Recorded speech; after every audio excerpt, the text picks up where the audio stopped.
Assalamualaikum warahmatullahi wabarakatuh. Jumpa lagi dengan YouTube channel saya, Gia Dwi Ramadiana. Kali ini kita akan membahas terkait mata kuliah akuntansi manajemen dengan tema pengambilan keputusan jangka pendek.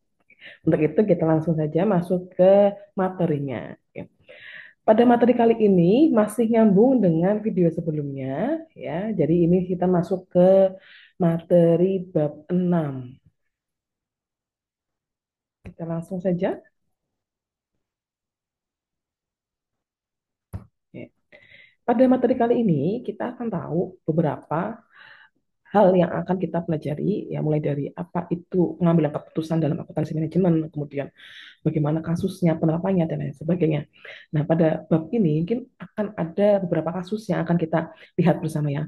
Nah, tujuan dari pembelajaran kita adalah selain mahasiswa bisa bertanggung jawab atas materi ini, juga diharapkan mahasiswa bisa memahami konsep ya, mengenai biaya relevan, kemudian alternatif dalam pengambilan keputusan jangka pendek secara terstruktur. Kemudian mahasiswa juga diharapkan dapat menganalisa alternatif dalam pengambilan keputusan jangka pendek. Ya, nanti akan ada kasusnya. Kemudian diharapkan mahasiswa bisa menjelaskan kembali mengenai konsep biaya relevan dan pengambilan keputusan jangka pendek. Oke. Nah, di sini kita bisa lihat nah, pengambilan keputusan itu seperti apa sih? Nah, kalau definisinya kita bisa lihat di sini pengambilan keputusan atau decision making dalam suatu perusahaan itu pasti akan dilakukan gitu. Nah, yaitu adalah proses memilih salah satu di antara beberapa alternatif tindakan yang ada. Gitu. Jadi perusahaan itu ada beberapa alternatif nih. Nah, pilih salah satu alternatif yang nanti akan lebih meningkatkan profitabilitas dan lebih kepada penghematan biaya. Tidak bisa kalau memilih alternatif yang biar biayanya rendah deh, itu nggak bisa. Ya.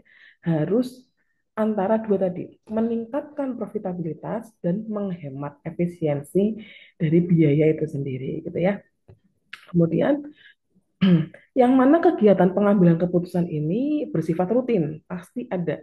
Ya, ini adalah suatu kegiatan operasional perusahaan. Nah, kemudian berkaitan dalam melaksanaan kegiatan produksi yang dilakukan perusahaan secara rutin dan teratur gitu.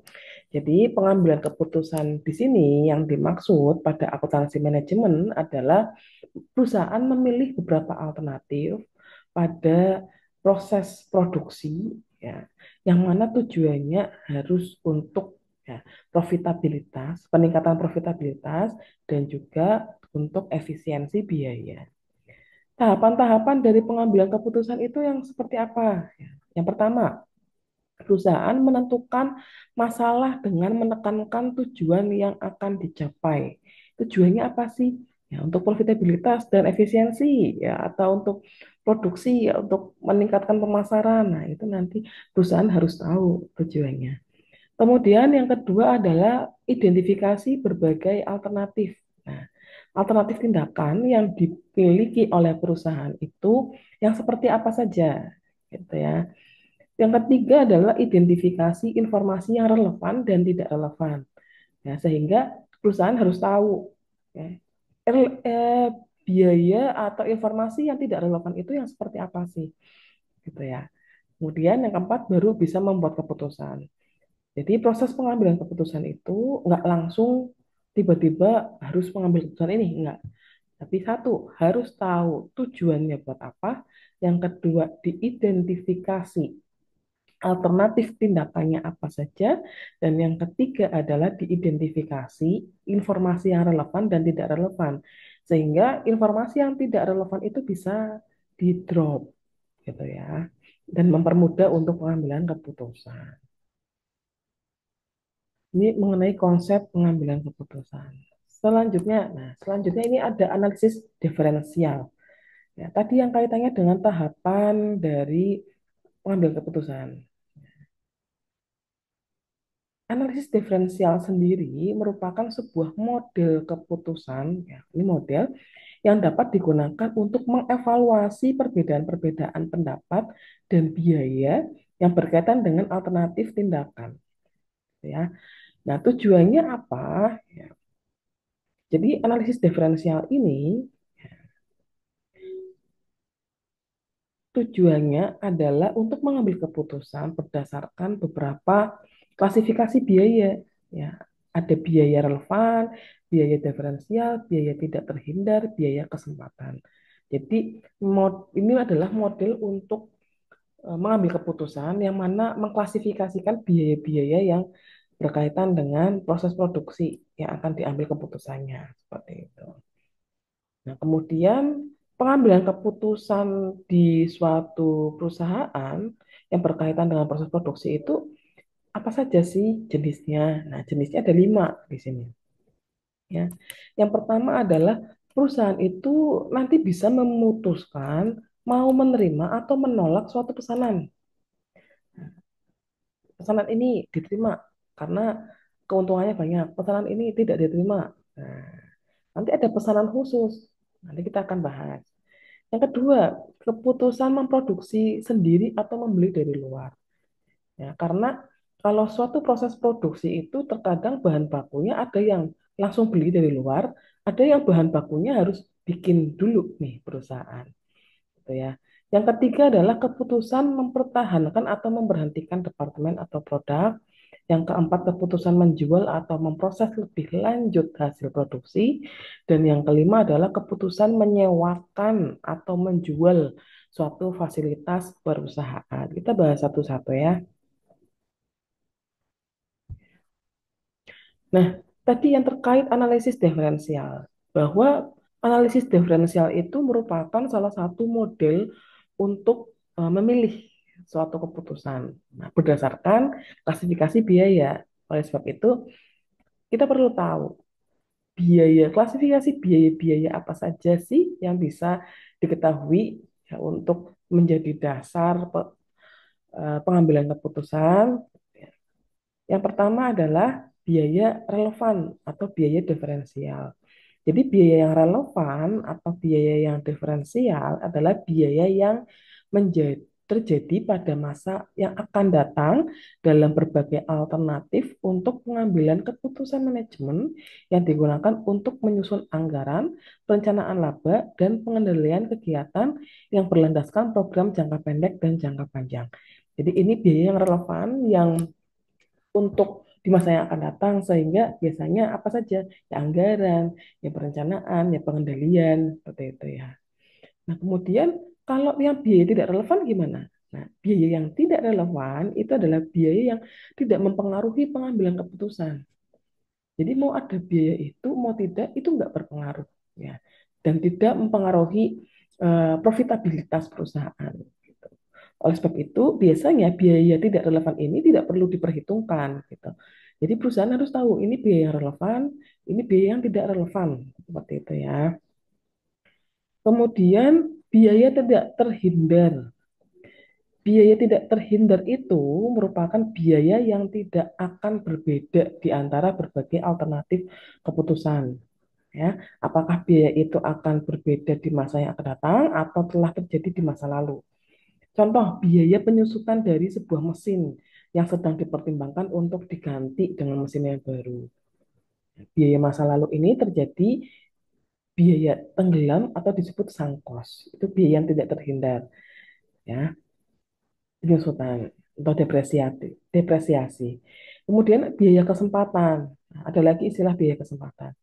Jadi pada saat perusahaan itu mengambil keputusan harus mempertimbangkan biaya kesempatan ini. Nah, apa itu biaya kesempatan? Biaya kesempatan adalah manfaat yang dikorbankan karena menolak satu alternatif, ya, sementara menerima alternatif yang lain. Jadi manfaat yang dikorbankan dapat berupa pendapatan atau penghematan biaya atau cost saving.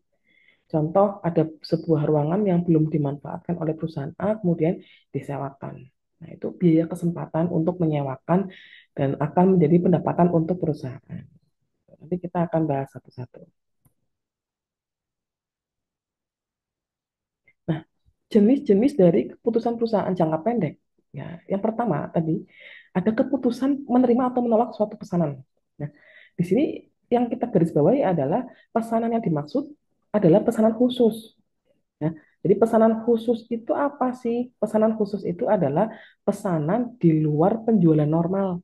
Ya, biasanya dengan harga yang lebih rendah daripada harga jual normal.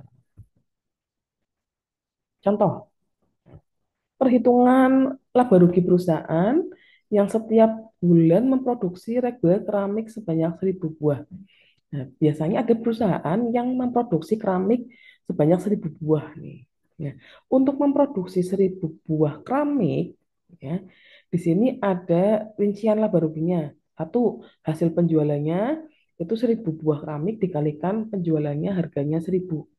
Ya, 1 juta. Oke, jadi hasil penjualannya 1 juta nih. Kalau memproduksi 1.000 buah keramik. Kemudian dari 1.000 buah keramik itu ternyata ada biaya produksi, ya pengeluaran biaya produksi perusahaan itu ada biaya variabel, ada biaya tetap. Nah, biaya tetapnya kalau 1.000 buah itu 100.000 gitu. Mau mau memproduksi 1.000, mau memproduksi 500, tetap biaya tetap yang dikeluarkan oleh perusahaan itu 100.000 rupiah gitu. Kemudian diketahui biaya variabelnya. Nah, karena biaya variabel ini berubah-ubah tergantung pada banyaknya tingkat produksi, ya maka ini akan dikalikan dengan unit yang diproduksi. Di sini diketahui biaya variabelnya 600 rupiah, memproduksinya 1.000, maka biaya variabelnya 1.000 dikali 600 rupiah, 600.000.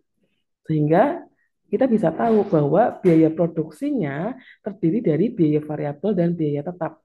Nah, biaya variabelnya tadi 600.000 ditambah biaya tetapnya 100.000. Jadi untuk memproduksi 1.000 buah itu akan mengeluarkan biaya produksi sebanyak 700.000 rupiah. Gitu. Kemudian karena ini laba rugi bisa diketahui laba kotornya. Nah, hasil penjualnya 1 juta. Biaya produksinya dikurangi ya, dikurangi 700.000. Maka laba kotornya 300.000. Ternyata tidak hanya itu, ada beberapa pengeluaran lagi. Ya, ada biaya usaha 50.000 sehingga laba bersihnya menjadi 250.000. Nah, ini dilakukan oleh perusahaan setiap bulannya ketika memproduksi suatu unit produk. Kalau memproduksinya 1.000 unit catatannya. Gitu ya. Kalau memproduksi 1.000 unit, maka laba bersihnya sebesar 250.000. Kemudian di contoh kasus bahwa perusahaan mendapatkan pesanan khusus sebanyak 300 unit ya dengan harga 900 rupiah. Jadi harganya lebih murah seperti itu. Nah, itu yang dinamakan pesanan khusus. Menerima ya atau ada penawaran untuk penjualan produk namun harganya di bawah harga normal seperti itu. Nah, kalau ada pesanan khusus kira-kira perusahaan mau menerima atau tidak ya? Nah, ini nanti ada perhitungannya. Nah, jadi apakah pesanan tersebut akan diterima atau ditolak? Cara perhitungannya adalah sebagai berikut. Nah, kita akan bandingkan. Nah, yang di atas itu adalah membandingkan hasil penjualan dan yang di bawah membandingkan biaya produksinya. Gitu ya. Nah, yang atas dulu tadi untuk memproduksi 1.000 unit, ya, harga jualnya kan tadi 1.000, maka akan mendapatkan hasil penjualan 1 juta. Sedangkan kalau menerima pesanan khusus, unitnya ada 300 dikalikan harganya berapa tadi? 900 lebih rendah. Ya. Maka yang akan diterima oleh perusahaan kalau perusahaan menerima pesanan khusus itu sebesar 1.270.000. Ya. Karena tadi yang 1 juta, yang awal, yang normal ditambah yang pesanan khusus. Ya. Nah, kemudian maka perbedaannya hanya 270.000 rupiah. Itu kalau menerima pesanan khusus. Nah, yang kedua adalah biaya produksi. Membandingkan biaya produksinya. Jadi biaya produksinya yang perlu dibandingkan itu hanya biaya variabel saja. Nah, karena biaya tetap itu melekat. Mau memproduksinya 1.000, mau memproduksinya 500, mau memproduksinya 1.300, itu tetap 100.000 biaya tetapnya. Jadi tidak perlu dibandingkan, gitu ya. Nah, kita membandingkannya hanya biaya variabel saja. Biaya produksinya kalau memproduksi 1.000 unit, ya biaya variabelnya berapa? 600. Oke. Maka kalau memproduksinya hanya 1.000 unit, biaya variabelnya 600.000.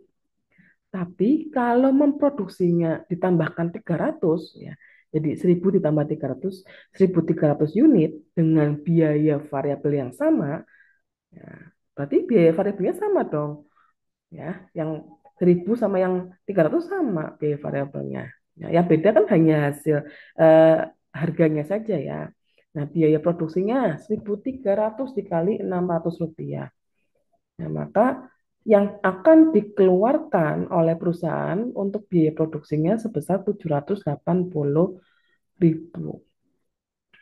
Bedanya 180.000. Nah, sehingga bisa kita lihat margin kontribusinya. Ya, margin kontribusi perbedaan antara hasil penjualan dengan biaya produksinya. Kalau eh, pesanan yang pertama, pesanan yang 1.000, margin kontribusinya 400.000. Ya.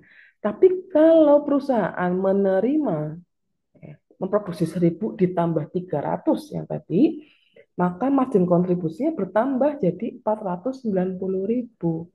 Nah, naik kontribusinya. Nah, maka kalau diketahui seperti ini kasusnya, ada pesanan khusus. Setelah dihitung margin kontribusinya bertambah. Itu sebaiknya perusahaan menerima pesanan khusus. Tapi kalau margin kontribusinya turun, ya sebaiknya tidak menerima pesanan khusus. Seperti itu ya. Ini contoh yang pertama. Yang kedua adalah keputusan produksi sendiri atau membeli dari luar. Nah, biasanya ini diterapkan oleh perusahaan manufaktur, ya, mau memproduksi sendiri bahan bakunya atau beli dari luar. Nah, proses pengambilan keputusan kedua alternatif ini yang paling menguntungkan dari segi keuangan tuh yang mana? Jadi harus dilihat, ya, harus dipertimbangkan kondisi awal, ya, ketika membuat sendiri dan kondisi awal ketika membeli bahan baku itu. Nah, kita lihat contoh kasusnya. PT Duta Jaya selama ini membeli salah satu komponen untuk produknya sebesar 20.000 unit dengan harga 19.000 per unit. Jadi jika membeli komponen yang biaya yang akan dikeluarkan, ya, kalau beli itu 20.000 unit dikali 19.000, ya, totalnya 380.000. Tapi kalau membuat sendiri berarti ada proses produksinya jadi 400 juta, ya. Berarti kalau yang beli 380 juta, kalau membuat sendiri jadi 400 juta karena ada biaya-biaya, biaya bahan baku, biaya tenaga kerja gitu ya, biaya overhead gitu.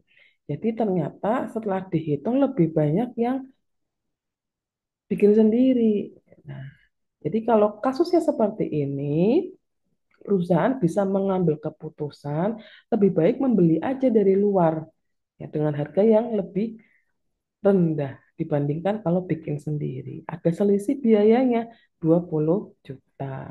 Gitu. Itu contoh jenis yang kedua. Ini jenis yang ketiga adalah keputusan mempertahankan atau memberhentikan departemen. Jadi pengambilan keputusan dengan menghilangkan salah satu jenis produk atau departemen dengan mempertimbangkan biaya yang relevan dan memilih alternatif. Nah, contoh, biasanya kalau perusahaan itu punya beberapa departemen. Misalkan satu perusahaan, contoh langsung ke contoh aja, sebuah perusahaan memiliki 3 departemen. Ada departemen makanan, departemen kelontong, ada departemen obat-obatan. Nah, dari tiga departemen ini dibandingkan, kira-kira ada yang perlu diganti atau tidak ya? Ada yang perlu diberhentikan atau tidak ya? Nah, kalau dilihat dari hasil penjualan dari ketiga departemen ini paling banyak makanan, yang paling kecil obat-obatan. Ya. Kalau biaya variabelnya paling tinggi juga makanan, ya, paling rendah juga obat-obatan. Tapi kalau dilihat dari margin kontribusi, ternyata yang paling tinggi margin kontribusinya adalah yang kelontong. Sedangkan yang paling rendah adalah obat-obatan. Belum sampai sini, lanjut. Nah, kita bandingkan biaya tetapnya, ya, biaya terhindar, biaya tidak terhindar. Ya, bandingkan dijumlahkan, kemudian lihat laba ruginya. Ternyata setelah ada biaya tetap, departemen yang pertama itu malah rugi 50.000. Departemen yang kedua justru yang labanya paling tinggi. Ya. Sedangkan departemen yang ketiga itu masih ada laba tapi sedikit. Gitu ya. Jadi dari kasus ini sebaiknya perusahaan mengambil keputusan seperti apa? Apakah meneruskan dengan kondisi laba rugi seperti ini atau mengganti? Nah, di analisis ini yang dinamakan analisis pendapatan diferensial. Nah, diferensial tadi model untuk memilih keputusan jangka pendek perusahaan. Ya, bisa lihat di tabel yang sebelah kanan. Nah, dibandingkan alternatif satu, kalau perusahaan meneruskan departemen makanan tadi rugi. Kalau diteruskan seperti apa?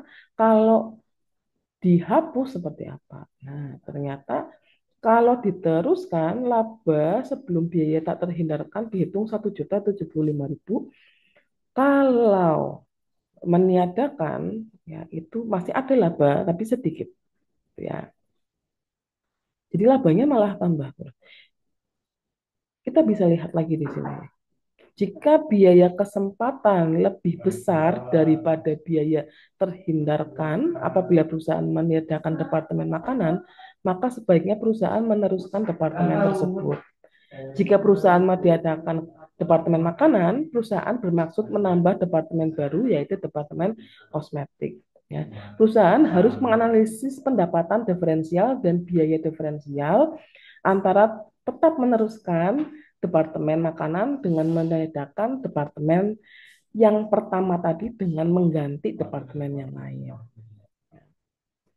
Nah, jadi kalau mau mengganti itu perlu ada perhitungan-perhitungannya, ada pertimbangan-pertimbangannya. Gitu ya. Kalau misalkan diganti tapi mengurangi pendapatan, nah itu lebih baik diteruskan. Atau misalkan rugi tapi bisa digantikan dengan yang lebih menguntungkan, nah itu bisa diambil keputusan oleh perusahaan. Nah, kemudian yang keempat adalah keputusan menjual atau mengelola lebih lanjut. Jadi biasanya perusahaan itu ada eh, kasus ya yang mana misalkan memproduksi kain. Nah, kain ini langsung dijual apa mau dikelola lebih lanjut, mau diproduksi lebih lanjut jadi baju misalkan. Nah, itu juga perlu dipertimbangkan. Yang perlu dipertimbangkan apa? Hasil penjualan, kemudian harga pokok, dan biaya untuk meneruskan proses produksi itu. Tuh. Ternyata di sini kalau dibandingkan di kasus ini, kalau dijual kain saja tidak diproduksi ulang itu labanya 30 juta. Sedangkan kalau dijual dengan memproduksi lebih lanjut itu keuntungannya jadi lebih besar 60 juta. Sehingga kalau seperti ini lebih baik perusahaan memproduksi lebih lanjut, mengelola lebih lanjut. Ya. Tapi kalau misalkan ternyata biaya tenaga kerjanya tinggi, sehingga keuntungan perusahaan untuk menjual produk yang pertama itu lebih tinggi. Ya, itu ya berarti pilih yang pertama, gitu ya. Jadi cara menghitungnya seperti itu. Yang kelima, yang terakhir, itu keputusan menyewakan atau menjual fasilitas perusahaan. Nah, jadi di sini ditawarkan perusahaan, misalkan punya fasilitas perusahaan, mau punya gedung kosong, sebaiknya dijual, disewakan, ya, atau digunakan. Nah, ini cara menghitungnya. perlu dipertimbangkan kira-kira kalau disewakan pendapatan sewanya berapa. Kemudian biaya reparasi, apakah kalau menyewa tetap tetap ada biaya reparasi ataukah kalau mempertahankan biaya reparasinya berapa gitu.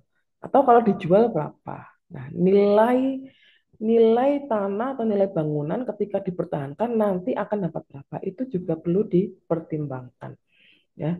Jadi ada 5 pertimbangan ketika perusahaan mengambil keputusan jangka pendek atau mengambil keputusan secara cepat seperti itu.